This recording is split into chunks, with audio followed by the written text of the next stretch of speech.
Hello friends, welcome back to the channel. मैं रविंद्र दीवान आपका स्वागत करता हूं भाई। और इस वीडियो में मैं बात कर रहा हूं एक और शेनिगन वीज़ा के बारे में। और ये है भाई सनमीत जी का। सनमीत भाई का वीज़ा मिला है सिर्फ और सिर्फ 10 दिन के लिए। आप देख सकते हो, ये 10 दिन लिखा हुआ है यहाँ पे। तो 10 दिन के लिए भाई इनको ये वीज़ा मिला है। और हालांकि इनका पहले कोई खास ट्रैवल हिस्ट्री नहीं थी, कोई अच्छी कंट्री की ट्रैवल हिस्ट्री नहीं थी, यानी कि बड़ी कंट्री की। अच्छी तो सारी ही हैं। और इनके खुद के फंड्स भी नहीं थे। तो दो चीज़ें चीज़ें नई हैं इसमें। एक तो 10 दिन के लिए वीज़ा मिला है। क्यों मिला 10 दिन के लिए? दूसरी चीज़, इनके खुद के फंड्स भी नहीं थे, यानी कि ये एक डिपेंडेंट वीज़ा है एक तरीके से। और इस वीज़ा के बारे में हम बात करने वाले हैं इस वीडियो में। नई चीज़ आपको सीखने को मिलेगी इस वीडियो में। इस वीडियो के थ्रू आपको ये पता चलेगा कि अगर आपके खुद के डॉक्यूमेंट्स नहीं हैं तो भी आप वीज़ा ले सकते हो, और एक अच्छी कंट्री का ले सकते हो। शेनिगन कंट्री का वीज़ा भी आप ले सकते हो, जैसे सनमीत भाई को मिला है। इनके खुद की इनकी प्रोफाइल क्या थी, और डॉक्यूमेंट्स किन्होंने इनको स्पॉन्सर किया, यानी कि डिपेंडेंट वीज़ा लगा है इनका, तो किस बेस पे लगा, कैसे लगा, वो सारी चीज़ें हम इस वीडियो में डिस्कस करने वाले हैं। ठीक है। अब आपको हमसे कांटेक्ट करना है, यानी कि मेरे से कांटेक्ट करना है आपको। आपको क्या करना पड़ेगा? किसी भी कोई अदर पर्सन से हमारा कोई लिंक नहीं है, मैं बता दूं, क्योंकि बहुत सारे बंदे ऐसे कर रहे हैं कि मैं उनका काम करता हूँ, ये करता हूँ, वो करता हूँ। तो ऐसा कुछ भी नहीं है भाई। आप लोगों को अगर कोई ऐसा बोलता है तो आपको मिसगाइड कर रहा है। दूसरी चीज़, आप मुझसे कांटेक्ट करो, मुझसे बात करो पहले, किसी से भी कोई डील करने से पहले। उसके लिए आपको क्या करना पड़ेगा? मेरा नंबर आपके पास नहीं है, बट आपको फॉलो करके आपको वहाँ पे मैसेज करना पड़ेगा। वहाँ पे आप सारी चीज़ें डिस्कस करो। आपको लगता है सही है तो आप प्रोसीड करो, अदरवाइज आप मत प्रोसीड करो किसी के साथ। तो चलिए भाई, अब मैं बात करता हूँ कि शेनिगन वीज़ा आपको लेना है। ठीक है। मोस्टली बहुत सारे बंदे, आपको एक बात बता दूं, अभी नीदरलैंड की एप्लीकेशन डाल रहे हैं, नीदरलैंड का। और मोस्टली लोग उसमें रिफ्यूज़ल मिल रहा है मोस्टली लोगों को। तो भाई, अब मुझे नहीं पता ये कौन डलवा रहा है, कैसे कर रहे हैं, लेकिन मोस्टली उस केसेस में रिफ्यूज़ल ही आ रहे हैं। तो कोई ये सोच के कि भाई उसका सबसे ज़्यादा अच्छा रेशो है या फिर उसका बढ़िया वीज़ा वीज़ा पे वीज़ा आ रहे हैं, ऐसा कुछ नहीं है भाई। और ना ऐसा किसी कंट्री का होता। अभी के टाइम में कोई ऐसा शेनिगन कंट्री नहीं है जो वीज़ा पे वीज़ा दे रही है। देखो, अपने मोस्टली वीज़ा आप देख रहे हो कि स्पेन के आ रहे हैं, बट स्पेन के रिफ्यूज़ भी हो रहे हैं। ये चीज़ कोई बताता नहीं है, ना कोई दिखाता। बट मैं वीडियो में बता भी देता हूँ कि भाई रिफ्यूज़ल भी है, अप्रूवल है तो रिफ्यूज़ल भी है। Refusal is part of travelling, part of process. तो इससे ना घबराना है, ना आपको टेंशन लेनी है कि भाई रिफ्यूज़ल आ गया तो अब दोबारा क्या होगा। तो ऐसा कुछ नहीं होता। तो इनका मैं आपको बताऊंगा इनको वीज़ा कैसे मिला, फिर आप भी कैसे वीज़ा ले सकते हो। देखो, बहुत सारे फैक्टर होते हैं वीज़ा मिलने में। सिर्फ ये नहीं हो सकता कि आपकी ट्रैवल हिस्ट्री बहुत ज़्यादा अच्छी है तो उसके बेस पे आपको वीज़ा मिल जाएगा, फिर आपके फाइनेंशियल बहुत ज़्यादा अच्छे हैं उसके बेस पे आपको वीज़ा मिल जाएगा। ऐसा नहीं होता है भाई। क्योंकि बहुत सारे फैक्टर, यानी कि आपके फाइनेंशियल फैक्टर, आपकी ट्रैवल हिस्ट्री, आपकी आईटीआर, आपके टैक्सेस, और आपकी स्ट्रॉन्ग टाइज होम पे। तो ये बहुत सारी चीज़ें देखी जाती हैं, उसके बेस पे भाई वीज़ा मिलते हैं।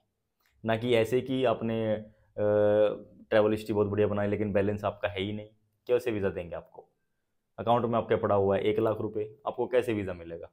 कोई अच्छी कंट्री, शेनिगन यूके या फिर कनाडा, ऑस्ट्रेलिया, बड़ी कंट्री, कैसे वीज़ा देंगे? नहीं देंगे भाई। बहुत सारी कंट्री ऐसी है, उनका मिनिमम क्राइटेरिया है, फाइनेंशियल भी अच्छे होने चाहिए, ट्रैवल हिस्ट्री भी चाहिए, तभी जाके वो आपको वीज़ा प्रोवाइड करते हैं। और वीज़ा मिलने में कितना टाइम लगा? मोस्टली मेरे हिसाब से 5 दिन। 5 दिन के अंदर ये वीज़ा आ गया इनका। प्रोसेसिंग टाइम के मामले में मैं बोलूँगा कि भाई स्पेन से बढ़िया कोई भी कंट्री काम नहीं कर रही। आप चेक कर लो, आप कहीं पे भी चेक करो, इनका प्रोसेसिंग टाइम जो है वो सबसे बढ़िया है। बट जो इनका अपॉइंटमेंट का प्रोसेस है वो सबसे घटिया है। और इनका जो सक्सेस रेशो है वो मॉडरेट है, वो ना ज़्यादा अच्छा है, वो ना ज़्यादा बुरा है। लेकिन वो नीदरलैंड की तरह बिल्कुल भी नहीं है भाई। इतने केसेस आ गए मेरे पास कि सर नीदरलैंड का रिफ्यूज़ल है, नीदरलैंड का रिफ्यूज़ल। भाई नीदरलैंड के रिफ्यूज़ल आ रहे हैं। अब अप्रूवल किसका आ रहा है पता नहीं, हमें तो नहीं पता भाई। बाकी अब हम इसके बारे में बात कर रहे हैं कि सनमीत भाई को ये वीज़ा मिला है। ठीक है। इनका कोई भी ट्रैवल हिस्ट्री, मतलब ट्रैवल हिस्ट्री इनकी थी, इनका ट्रैवल हिस्ट्री थी साउथ ईस्ट एशिया की, जैसे वही नॉर्मली मलेशिया, सिंगापुर, थाईलैंड। ठीक है। 3 कंट्री हो गई। अपार्ट फ्रॉम दैट इनके फादर साहब ने इनको स्पॉन्सर किया था इस ट्रिप के लिए और उनके डॉक्यूमेंट्स इसमें लगे थे। हालांकि यहाँ पे मैं एक चीज़ कंफर्म कर दूँ, इनका खुद का बिजनेस भी है और खुद का इनका बैंक बैलेंस भी था, बट इनके अकाउंट में ट्रांजैक्शंस नहीं थी, यानी कि बैलेंस पड़ा हुआ था 3-3.5 लाख रुपए, लेकिन वो स्टील्ड बैलेंस था, वो और ना कोई ट्रांजैक्शन थी बिजनेस ना कुछ था उसमें। हालांकि बिजनेस प्रूफ और सारा सब कुछ था इनके पास, बट हमने इनके फादर का क्यों लगाया, क्योंकि उसमें कोई ट्रांजैक्शन नहीं थी, प्लस ये एक स्पॉन्सर ट्रिप हो गई। इनके फादर का बिजनेस था, इनके फादर की ITR और इनके फादर की बैंक स्टेटमेंट। बैंक स्टेटमेंट आप लोगों को पता ही है भाई, 3 मंथ की बैंक स्टेटमेंट लगती है, वो भी स्टैंप और साइन। अगर आप जॉब करते हैं या फिर आप बिजनेस करते हैं तो दोनों केसेस में आपको 3 मंथ की स्टेटमेंट देनी पड़ेगी। जॉब करते हैं तो हर हर महीने आपकी सैलरी अकाउंट में आनी चाहिए। बिजनेस करते हैं तो या फिर बिजनेस अकाउंट हो, करंट अकाउंट, या अगर नहीं भी है तो जो भी आपका सेविंग्स अकाउंट है उसमें आपकी ट्रांजैक्शन इन एंड आउट होना चाहिए। ठीक है। अब ये नहीं है जैसे कि इनके केस में था कि भाई 3 लाख रुपए पड़े हुए हैं और वो पड़े हुए हैं, उसमें कोई ट्रांजेक्शन ही नहीं है, वो 3 महीने 6 महीने हो गए उसको कुछ कुछ हिला नहीं, वो डुला नहीं, वो ऐसा कैसा पड़ा हुआ है, स्टिल है बैलेंस, नो, तो वो भी नहीं चलेगा, उस केसेस में भी रिफ्यूजल आ जाएगा। तो इनके फादर ने इनको स्पॉन्सर किया, इनके फादर के डॉक्यूमेंट्स थे, सब कुछ इनका प्रोसेस वही हुआ, उसके बेस पे इनका वीज़ा लगा। अब इनके फादर के अकाउंट में बैलेंस था भाई ऑलमोस्ट 8 लाख के आसपास टोटल इनका बैलेंस था। बैलेंस ठीक ठाक था, अच्छा बैलेंस था, और ये इनका फाइनेंशियल था। ट्रैवल हिस्ट्री भी मैंने आपको इनकी बता दी कि इतनी कंट्रीज में इन्होंने ट्रैवल किया है।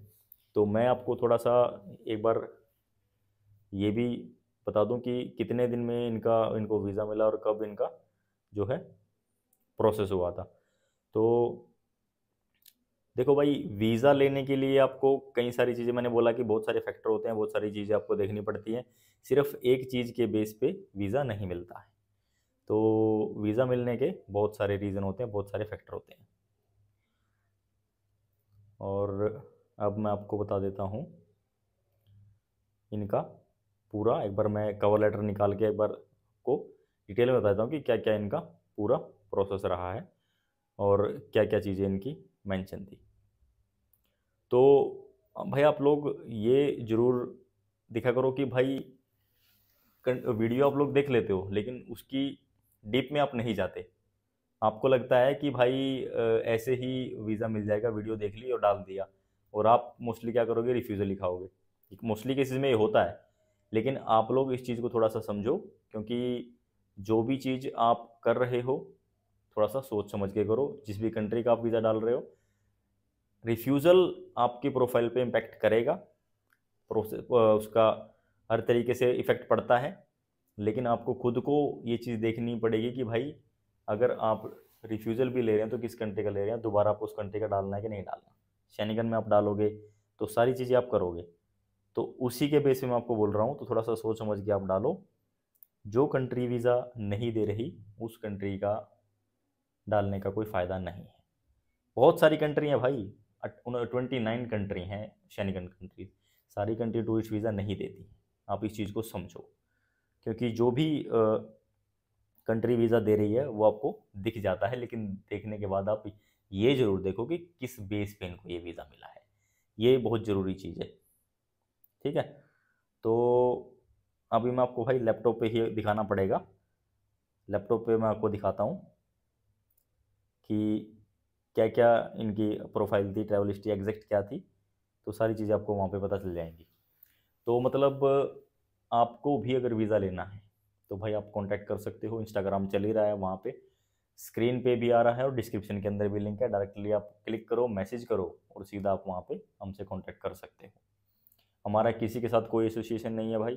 कोई भी बंदा अगर आपको बोल रहा है कि हम उनका काम करते हैं, ये करते हैं, वो करते हैं, तो कोई हमारा कुछ नहीं करता भाई, सब अपना पैसे बनाने के चक्कर में है। नॉमिनल चार्जेस के साथ आप ये सर्विस ले सकते हो। ठीक है। और ये लेने के लिए आपको हमें इंस्टाग्राम पे फॉलो करके मैसेज करना पड़ेगा। तो चलिए अभी मैं आपको थोड़ा सा ये दिखा देता हूँ कि इनकी प्रोफाइल क्या थी लैपटॉप पे, और वहाँ पे आपको पता चलेगा कि क्या इनकी प्रोफाइल थी। अगर आपको लगता है कि हाँ भाई आपके भी चांसेस हैं थोड़े से और आपको कर लेना चाहिए, लेकिन आप एक बार ये चीज़ ज़रूर देखो। अगर आपको उसके बाद आपको लगता है कि हाँ भाई ठीक है, देन आप प्रोसीड करो। ठीक है। इसकी अपॉइंटमेंट के लिए भी आप कॉन्टैक्ट कर सकते हो, वीज़ा डॉक्यूमेंटेशन के लिए भी कर सकते हो। तो ये लो भाई, मैं आपको थोड़ा दिखा देता हूँ डीप में कि इनकी एक तो ट्रैवल हिस्ट्री के बारे में आपको दिखा देता हूँ थोड़ा सा। ये देखिए आप, ट्रैवल हिस्ट्री इनकी सिंगापुर की थी भाई, और सेकेंडली इनकी जो ट्रैवल हिस्ट्री थी वो मॉरिशस थी। बस, तो आप देख सकते हो कोई बड़ी ज़्यादा बड़ी कंट्री नहीं है, ठीक है ना। तो उसके बावजूद भी आप इनको देख लो कि ये फाइनली यहाँ पे इनको वीज़ा मिल चुका है आपके सामने। तो देखो कवर लेटर बड़ा ही डिटेल में होता है भाई, इसमें सारी चीज़ें बहुत अच्छे से एक्सप्लेन करी जाती हैं, क्या क्या है इनका पूरा प्रोसेस, क्यों विजिट करना चाहते हो, और बैकग्राउंड क्या है, फैमिली बैकग्राउंड क्या है, प्लान क्या है, कहाँ कहाँ पे जाएगा बंदा, कहाँ पे घूमेगा, कितने दिन के लिए घूमेगा, सारी चीज़ें प्रॉपर तरीके से मेंशन की जाती हैं। अब आप देख सकते हो भाई, ये डीसीबी बैंक है, इनके फादर का बैलेंस इसमें ये था, सॉरी मैं बोल रहा था उस टाइम वीडियो में, तो 11 लाख रुपए इनका बैलेंस था, डीसीबी बैंक, ठीक है, बहुत सारे बंदे इसको जानते भी होंगे। और इनका जो करंट था वो करंट अकाउंट में इतना बैलेंस था। तो करंट में अगर आपके 10 लाख की बजाय 10,000 भी हैं तो कोई प्रॉब्लम नहीं है, बट ये अप डाउन होता रहता है, इसमें कोई घबराने वाली बात नहीं है। जो सेविंग्स है आपका वो बैलेंस मेन आपका जो है वो होना चाहिए, और उसके बेस पे ही वीज़ा मिलता है। जो मेन बैलेंस है वो ये है, तो इसके बेस पे ही इनको ये वीज़ा मिला है, इनका खुद का कुछ नहीं लगा, ठीक है, डॉक्यूमेंट, सिर्फ और सिर्फ जो नॉर्मल डॉक्यूमेंट होते हैं, पासपोर्ट, आधार कार्ड, पैन कार्ड वगैरह वो सारी चीज़ें, उसके अलावा इनका खुद का कोई और डॉक्यूमेंट नहीं लगा। तो यही थे सिर्फ ये सारी चीज़ें, इसके बेस पे भाई ये वीज़ा मिला है। इनकी ट्रैवल हिस्ट्री सिर्फ 2 कंट्री की, एंड उसके बाद आप इनका बैलेंस भी देख सकते हो कितना बैलेंस था। तो ऐसे ही इनको ये वीज़ा मिला है, ठीक है। तो भाई बाकी भाई यही चीज़ थी, कोई इसमें कोई अलग चीज़ नहीं थी। और अब अगर आप चाहते हो कि भाई आपको कांटेक्ट करना है, आपको वीज़ा लेना है, तो डेफिनेटली आप कांटेक्ट करो, और इंस्टाग्राम के थ्रू कांटेक्ट करना पड़ेगा, एंड वहाँ पे आप हमसे बातचीत भी कर सकते हो। स्पेन का वीज़ा का सक्सेस रेशो भाई और कंट्रीज से बेटर है, इसीलिए एप्लीकेशन ज़्यादा डल भी रही हैं और वीज़ा भी आ रहे हैं। तो आप लोगों को कोई भी क्वेरी, कोई डाउट रहता है तो भाई आप वीडियो देख लिया करो पूरी, स्किप मत किया करो, क्योंकि सारी इन्फॉर्मेशन यहीं पे रहती है। उसके बाद भी कोई डाउट है तो भाई आप इंस्टाग्राम पे फॉलो करके मैसेज कर लेना। तो मिलेंगे आपसे नेक्स्ट वीडियो में, till then take care, bye bye, thank you so much for watching.